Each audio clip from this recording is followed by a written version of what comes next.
Prime Minister Mark Carney called for a radical restructuring of Canada's economic strategy during a national address, emphasizing the need to reduce reliance on the United States and to reimagine the country's future in a rapidly shifting global order.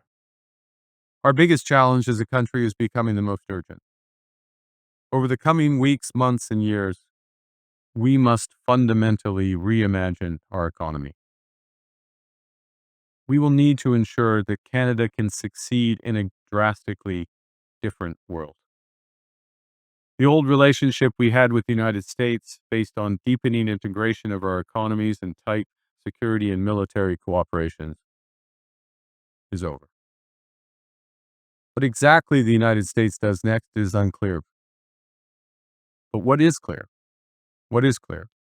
is that we, as Canadians, have agency. We have power.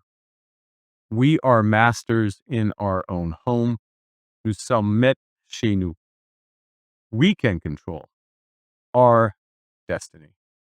We can give ourselves much more than any foreign government, including the United States, can ever take away. We can deal with this crisis best by building our strength right here at home. It will take hard work. It will take steady and focused determination from governments, from businesses, from labor, from Canadians. We will need to dramatically reduce our reliance on the United States. We will need to pivot our trade relationships elsewhere. And we will need to do things previously thought impossible at speeds we haven't seen in generations. But we can make ourselves more productive and therefore more competitive. We can break down internal trade barriers. We can build a stronger and more resilient economy.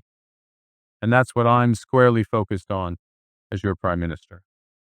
The old relationship we had with the United States, based on deepening integration of our economies and tight security and military cooperation, is over, Carney said during the speech. We are masters in our own home. We can control our destiny.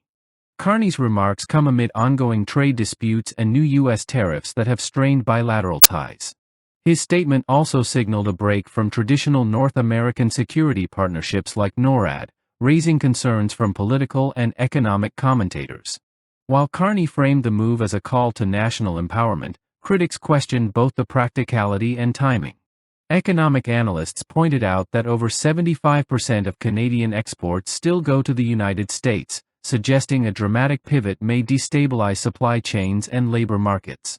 This isn't just a speech, it's a redefinition of Canadian identity in the global marketplace, said Thomas Reid, a trade policy researcher at the Fraser Institute.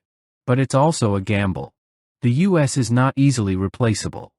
Carney's background in global finance, including his tenure at the Bank of England, has drawn scrutiny from those who argue that his globalist ideals may conflict with Canadian economic realities. Still, his message of national agency struck a chord with some, particularly those favoring a sovereign path forward. It will take hard work. It will take steady and focused determination from governments, from businesses, from labor, from Canadians, Carney stated, urging for cooperation across sectors. However, U.S. officials were reportedly caught off guard. Despite the sharp rhetoric, former President Donald Trump described a recent call with Carney as extremely productive, leaving the door open to future cooperation post-election. The implications of Carney's declaration remain uncertain, but the address marks a symbolic break from decades of North American economic and defense alignment.